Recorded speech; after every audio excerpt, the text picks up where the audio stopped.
Ivy Grace Family Days. Antok na kami. Bago siya kakaiyak. Mag-asawang Maha at Rambo Nunez, karga-karga ang anak na si Maria sa pagpunta nila sa Ivy Clinic para sa kanilang skincare routine. For today! Anong pinagawa mo? Nagpa-jewelry ka din? Nagpunta naman sina Maha, Rambo at Maria sa El Nido, Palawan para sa kanilang family vacation. Halatang nag-i-enjoy si Maria sa mga tanawin.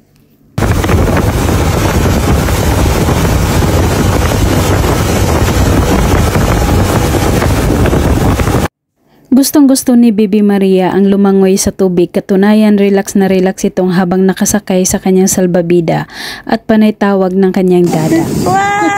Swimming na siya. Punta doon. Malangoy ito ma, maglalangoy mo pa. Dada.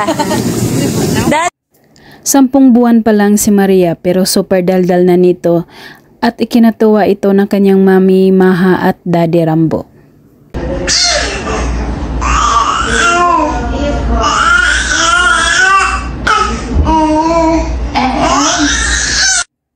Marunong na mag-respond si Bibi Maria sa kung anong sasabihin ng kanyang mami Maha at sinusunod niya ito.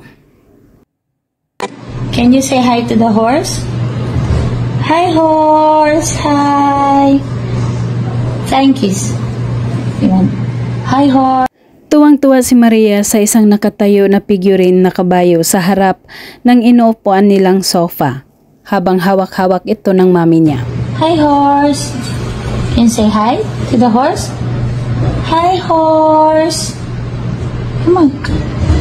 Hi horse! Sa isang programa ng TV5 kung saan guest si Maha Salvador, sinabi nito na sa mga audience na magkakaroon siya ng bagong teleserye. Ang sobrang na-miss ko sa lahat gawin, ang magkaroon ng teleserye. Wow! So this 2025! At ang pamagat nito ay Athena. Ayon pa kay Maha na namimiss niya sobra ang pagbabalik television dahil sa matagal-tagal din siyang nagpahinga dahil nanganak. Athena! Yan po ang working title ng aming gagawin na teleserye sa 2025. Nakakaaliw panoorin si Maha Salvador habang nasa dressing room at inaensayo ang mga sasabihin para sa kanyang commercial shoot. 14 days lang, glow up na agad. Totoo yan. With hydroquinone plus tretinoin. Tretinoin? Tawang-tawa naman ang lahat nang matapos na ni Maha Salvador ang pag-iensayo. Super ginalingan nito at talaga namang napakagaling.